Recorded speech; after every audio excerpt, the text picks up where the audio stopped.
NHL regular season recap, night 135. This one's coming to you guys a little late. I'm recording it the morning after these games, but despite only there being 3 games on Friday night, they were actually all pretty entertaining. The first one, the Coyotes visiting Ottawa, trying to snap their horrendous losing streak, and it looked good in the first period. Michael Carcone, J.J. Moser, and Nick Schmaltz all scoring 3-0 with about 4.5 to go. Vlad Tarasenko would add one with just under 2 minutes to play, and it's 3-1 Coyotes after one. But in the second period, Drake Batherson and Shane Pinto both scoring, and we head to the third tied after the Coyotes led 3-1 after the first period. In the third period, though, it didn't take long for Dylan Guenther to strike on the power play about 4:18 in, and it's back to a 4-3 lead for the Coyotes.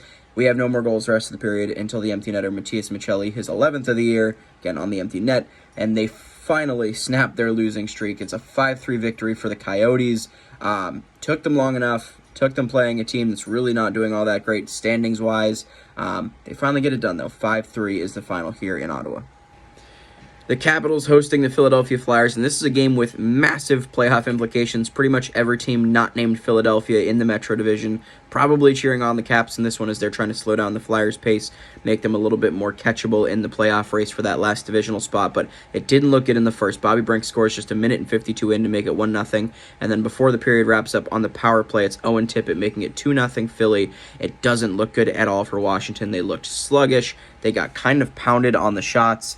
Just didn't look like they had the energy for the game, but whatever happened in the intermission definitely helped because they come back out. They outshoot Philly 9-5 in the second period, and they score 3 goals. It's Ovechkin, Sonny Milano, and John Carlson, and just like that, 3-2 Caps after 2. In the third, 6:04 in, Anthony Mantha adds his 19th of the year on the power play, 4-2 Washington, and then with just under 5 minutes to play, Dylan Strome makes it 5-2, and that's all we have for scoring. It's a huge win for Washington, kind of a huge win in general for the Metro Division, all those teams below them, New Jersey, Pittsburgh, the Islanders.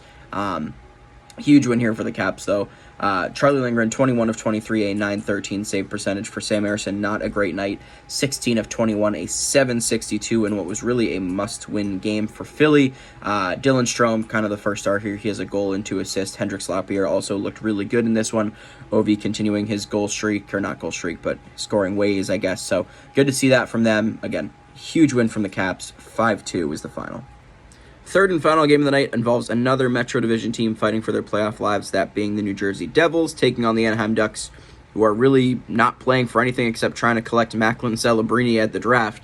And this is a hard game for New Jersey. They outshoot them 55-23. Yes, 55-23, more than doubling the Ducks' shots. But in the first period, it's Frank Vatrano that strikes first, 3.5 minutes in. Timo Meier would strike back with about 2.5 to play in the period, but before the period could get wrapped up, Adam Henrique on a wraparound goal that Nico Dawes is certainly going to want back. It's 2-1 Ducks after 1. In the second, Max Jones makes it 3-1 before Hughes brings it back within a goal with 4.5 to play on the power play. Frank Vatrano, though, once again getting his second of the game with just under 3 minutes to play, and it's 4-2 Ducks after 2. That'd be the end of Nico Dawes' night. He gives up 4 goals on 14 shots. Not a good look for him. Akir Schmid comes in the third. He doesn't give up any goals on the 9 shots he faces. New Jersey tallies 22 shots in the third period, but they're only able to score once. It's Tyler Toffoli on the power play with just under 3 minutes to go in the period, but Lucas Testal holds down the fort. 52 saves on 55 shots. That's a .945 save percentage, and the W over New Jersey. Again, this one hurts if you're the Devils, man.